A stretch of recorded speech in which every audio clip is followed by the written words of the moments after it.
think at the game you guys covered at Shaker, which I listened to all of it, by the way. Thank you. Thank you for your help in this game. So I'd like to give you guys a little credit for our win tonight. We got to listen to all your insight during the game. You're watching Umoja 2 TV. You're watching Umoja 2 TV. You're watching Umoja 2 TV.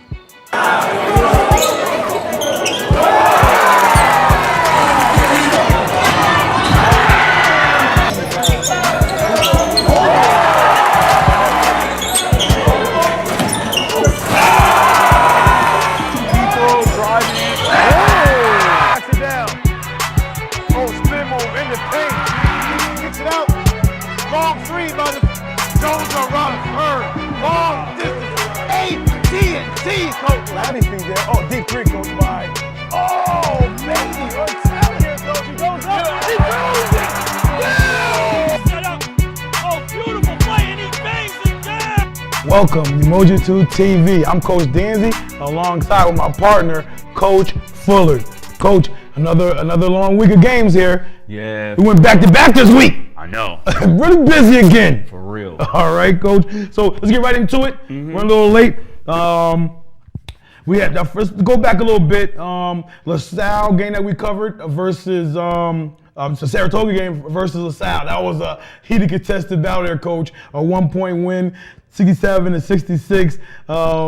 And the Blue Streets came up on top over the Cadets, Coach. What are your thoughts? Yeah, well, I thought that it was an interesting game because we wanted to see LaSalle. We wanted to see how good LaSalle was. We had touted them on our show as a viable competitor, and we came out and we saw a phenomenal game. LaSalle is definitely a team to be reckoned with. I mean, they'll be right there.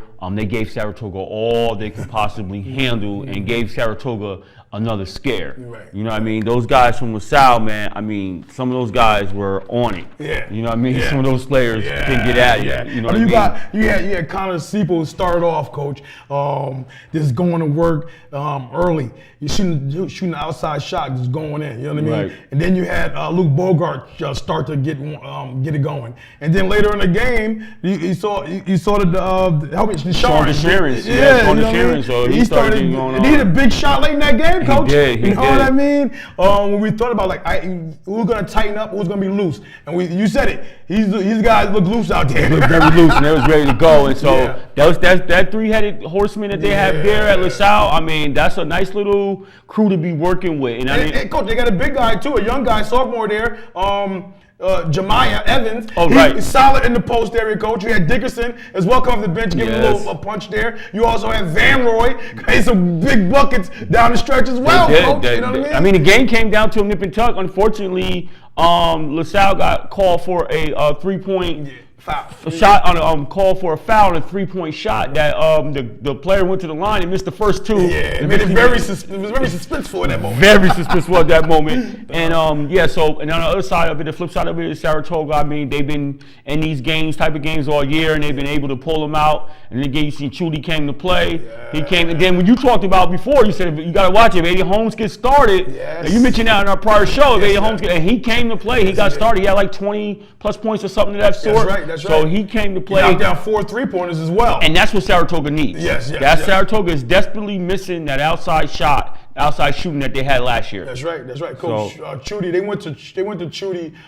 often early in that game. Yes. You know what I mean? Yes. And he did a great job. He had his first dunk of the season, of his career. His career, right. And Umoja 2 TV captured his first moment. You know what I mean? That was awesome. And then my Coach Usher talked about that. He said, we asked him that question. He said, yes, that was our game plan coming in. Yeah. We were going to feature Chudy early and often, like you stated, and they force-fed him the ball, and he was going to work in the game. You know what I mean? And he had some help that helped Will Fox. I mean, Will Fox. Those big threes he hit? He always has a knack for those moments. Yes, he always has a knack for those moments to come up big in those moments and do certain things. He did back-to-back three-pointers, went to the line, knocked down some crucial free throws, and was allowed to let Saratoga escape out of there with a victory with basically no time on the clock, and a player coming to the line, hitting one free throw to seal a deal out of 3. Yep, that was D'Agostino. D'Agostino, that's right. Yes, Aiden D'Agostino. Yes, Aiden D'Agostino. Yes. So that was a crucial shot there, Coach. Like I said before, it was suspenseful. He the first one rolled in and out. The second one rattled as well, but that third one was clean. Yeah, and the coach from LaSalle. He had said indicated in there. He said he wasn't sure whether it was a Deso. Yeah, he wasn't sure was that a 2 or 3. He almost thought. He said, I thought it was a 2. His foot was on the line. If it's 2, then obviously we're going to overtime. However, I talked with you. You went back to this, and you looked at it and reviewed it, and you said it was a 3-pointer. But it was a fascinating game. Gave Saratoga a scare, but also lets LaSalle know where they're at in the grand scheme of things. That's right. Let's move to the next game that we saw, Coach. That was Saturday between the Saratoga-LaSalle game. You went on Wednesday, and we went to go see at Bethlehem versus LaSalle. Lansingburg Knights. You know what I mean? So that game was very contested and competitive in the first 3 minutes of that game, man. LaSalle came out on fire, taking it right to Bethlehem. Did Bethlehem figure it out? Took that one punch. Lansingburg. Lansingburg took that one punch, Coach, and woke up. You know what I mean? Let's go! You know what I mean? Oh, man. And ran away with it, Coach. Ran away with it 63-45.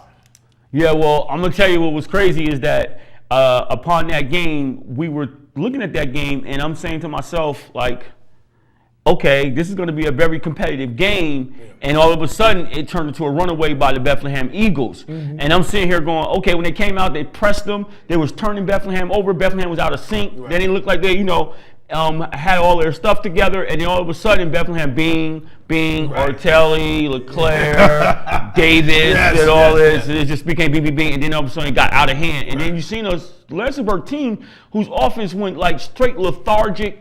I mean, Isaiah Knight, I couldn't understand. He got off a little early, and then he just went ice cold. In that, what was it, Coach? The third period, they didn't score until the last 21 seconds left in the quarter. Bethlehem went on a 25-2 run, something crazy like that. Yeah. So it was they went home, they ran away with the game and went and hit. And Will Davis, Coach, he scored 0 in the first matchup against Lansingburg. And he comes in this game and knocks down 6 3-pointers, Coach. He was on fire. You know what I mean? And it was just crazy to watch, man. He kept leaving them open. He kept knocking it down, Coach. So, and then you also had, you got the leader of that team, Ortelli, Coach. Right. Who just willed this team just to get out of that little daze they were in, and rebounding the ball, pushing the ball, passing the ball, catching tap dunks. You know what I mean? That dunk was nice. Maybe the best player in Section 2. Best player in Suburban Council. Maybe the best player in Suburban Council. And I'm just gonna. I'm not gonna go there, but I'm just saying I'm venturing out on that ledge to be able to make that declaration right now. Don't jump yet. I'm not confirmed. I haven't jumped yet. Okay. I might be gliding in the air with my parachute on. I might just let it go and fall completely in and all in. You know what I mean? But right now, what I would say is that for a guy that size to do all the things he does, this guy rebounds the ball. So he plays as a big guy down low. Rebounds the ball. He's a great outletter. He's a great passer, and he can push the ball, and he can finish it on the interior, and he can knock down the outside shot, and he's a tough competitor. No question about it. So right now, if I had to take a pick right now, that would be my guy right now going into the latter part of the season right now. I hear you, Coach. Okay, I just wanted to throw that out there real quick. That's all. He's in a mouthful there. All right, Coach. Our third game went to go see, Coach. That we with the sportscast on was the Niskayuna, Army High at Niskayuna game, Coach. That was a competitive game from start to finish. You know what I mean? Yes. Army High escaped out of there, Coach, with a 41-40 victory, Coach. Talk about it. It was a very compelling matchup, and early on in our sportscast, we talked about the pivotal game that this is for both programs because we looked at it from a perspective where Albany High, early on in the season, they were coming off some really, really tough losses, tough blowout losses against the likes of CBA and Bethlehem. And then they had a really good game before the break against Saratoga at home where they took them into overtime, and Saratoga eventually walk away with that victory. But it was something with Albany High where it was maybe something can spark with them. And they're going against a formidable Niskayuna opponent who's been nip and tuck with other teams and been battling. And so for them, it was a see where we're at type of game, and Niskayuna can come against a talented team that you can't overlook Albany High because of their record. You know what I mean? You're coming against a formidable opponent, and you can get to see where you're at as well as you move forward. So it became a compelling matchup with two teams battling back and forth all night. And for Albany High, we saw Michael Beninas. I started really falling in love with the player of how he plays. You know what I mean? Guys that get after intensity. He's that type of guy anyway. He's that type of guy. That's no question about it. Absolutely. And then his backcourt mate on Monroe. Same way. Defensively going up, blocking shots. Got off to a quick start, 9 quick points. You know what I mean? He went to the bench a little earlier. I kind of like didn't know exactly why. Right. You don't want to cool a guy off that's hot like he was. He wasn't in any type of major foul trouble, but they were able to pull it together. And Campbell came off the bench cold as ice, threw up an air ball. Then the next one hit a 3 to give him a 41-40. But on the flip side of it, that shot he took was huge. Huge. I mean, coming off the bench as well. Yeah. I mean, and then shoot an air ball and then get it again and have the presence of mind to say, know what? So what? Right. I'm putting it up again. Yeah. I want more playing time, Coach. I demand it. Coach, the thing about it too, though, Coach, Albany High versus Niskayuna. If you look at the games that both teams played, Albany High has had a tougher schedule up front already. Niskayuna, their schedule hasn't been as tough as Albany High. Albany High has been battle tested. So this game right here tells us where those middle of the pack to the lower end teams are. And maybe Albany High can make a push somewhere near the 6 or 7 mark in the standings, Coach. You know what I mean? Yeah, it's definitely a possibility. Possibly 5. You know what I mean? But right now, this game is standing at 6. Maybe Albany High can battle for that spot. Well, I mean, like we talked about earlier in the Sportscast. I mean, not earlier today, but yesterday we talked about the Jekyll and Hyde mentality of Albany High, and they got to figure out what they're going to be. Jekyll or Hyde, where are you going to be? What kind of team are you going to be moving forward? You don't want to have these Jekyll and Hyde moments where you have a good game, a good showing. Saratoga, you competed. You come out and get a win on the road against a Niskayuna team, formidable opponent, and now we'll see what lies ahead for them. You know what I mean? And on the other hand, Niskayuna, I mean, they battled. I mean, like you said, with Quinn. I mean, he came up. Well, Richie Quinn. Yes. Oh, yeah. So Niskayuna, I mean, Richie Quinn came in there, Coach, battling hard. He's a tough competitor, making a lot of shots. I thought, me personally, Coach, I just think that. Who was it? Was it Quinn? It was Cox too. KJ Cox was another one. Quinn and Cox. Those and Halusik too. Yes. Those guys a lot of them guys had a point blank range, Coach, baskets to be made, and they didn't make them. They didn't catch it. And then the free throw was horrendous. That for was them, another Coach. You know what I area. mean? So, you know, they really shot themselves in the foot, and it's unfortunate it had to be at a home appearance that you suffered that loss at. That's a huge loss. It is a huge loss only because the psychology behind now. Coach Ben Smith has some work to do. Right. He has to get his guys psychologically prepared because when you look at records and you say, oh, Albany High coming in here and they're not doing too well or whatever, and you take a loss like that, because we saw it in their faces, there was a dejection look over their faces because they thought they was going to win this game. Yes, you know what I mean? You think you're going to win every game, but this was a game that you went in and said, yo, no, this is a game that we can walk away with and we should win. And they played, they had that kind of mentality, and they came up short. So now they have to reevaluate themselves, you know, get back to the drawing board, make sure that loss is put behind them, and as they move forward, you know what I mean, in the season.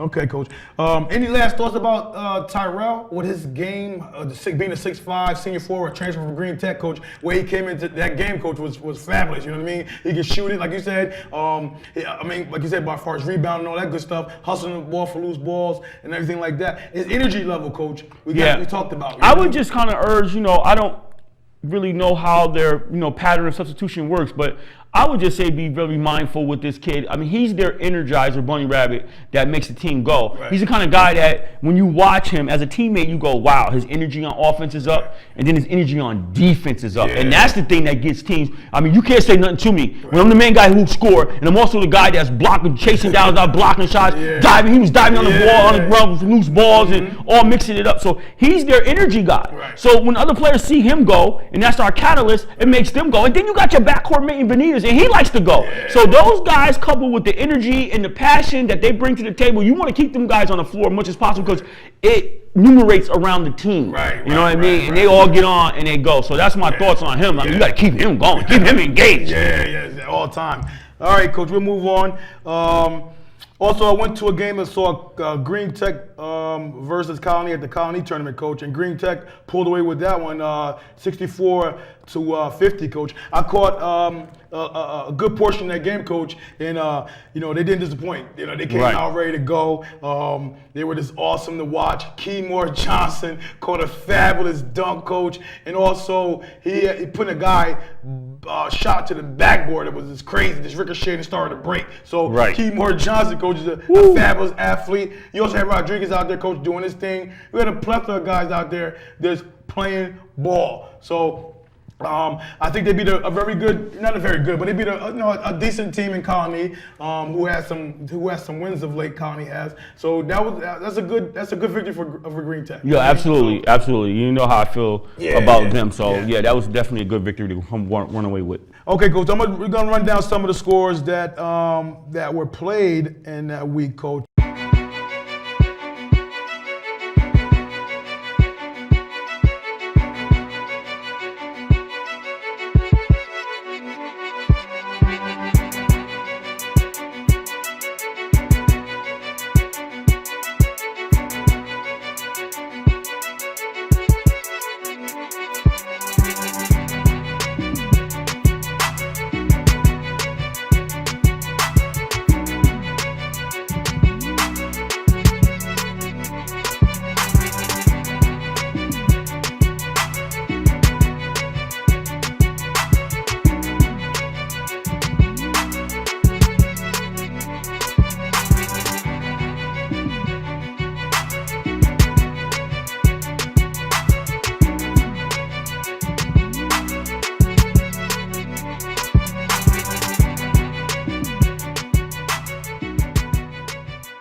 Okay, Coach, that's the weekend review. Do you want to talk about the upcoming games, or you want to wait to do that later? Yeah, we could cover the upcoming matchups quick. Let's do that real quick. We have a big one, of course, the 8th Gen CBA versus the Saratoga team. So that could be a compelling matchup right there between those two teams. That's going to be a compelling matchup. I mean, the match with Saratoga has been coming up, eking out games, squeaking out games, and CBA is going to be a formidable point with them, and they get a good opportunity for Coach Usher to actually see exactly where his guys are at and how they match up against some of the upper echelon teams in the division. Right. So, okay. And also, you got Troy versus Columbia. Okay. I think you just cited that Troy was on top of the division. Yes. Columbia is right there chipping them, so that should be a good game, battling for first place. And we're yet to see Columbia, so we haven't eyes on them yet. But I did get a chance to see Troy, Coach, and Troy looks really good. And I noticed in the last couple of games, Coach, that Faison is in the box scores. Yeah, he's in the building. So having him available, Coach, is going to be a fabulous opportunity for them to really expand. And against the game against Shin that they won, Coach, Faison had over 20 points in that game. Yeah. To go along with Merritt, Gotcha. over 20 points a game. So this game here going to tell us a lot as well. So, and then you have finally Averill Park versus Schenectady, which should be a good, compelling matchup as well. So we see what Price can bring, and see what Hacker going to bring, see what Pascucci going to bring. Absolutely, So that'll be a good game to catch as well. Okay. All right.